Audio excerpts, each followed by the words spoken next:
Masusa heldu delarik olako fruitu batzu dira, hor gorriak dira eta onduta beltsak izanen dira. Eta idortearen ondorioz, ez dute fruiturik eman, denak idortu dira. Eguzkia indartsua izan, non denak kiskaile dituen. Ostoak simelduak, fruitua ahon guti, alduden ur eskasiaren ondorioak argita garbi nabari dira ez ditzu zabarrotzen etxaldean.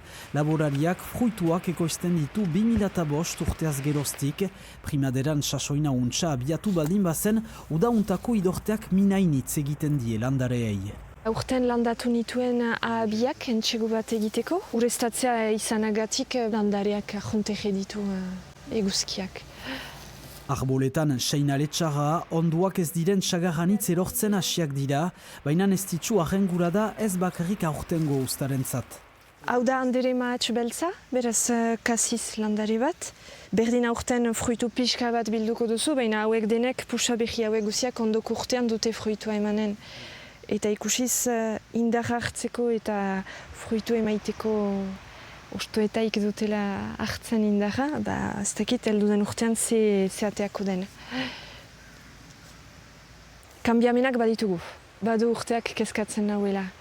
Ez dugu erran, baina gure landare guziak negua behar dute.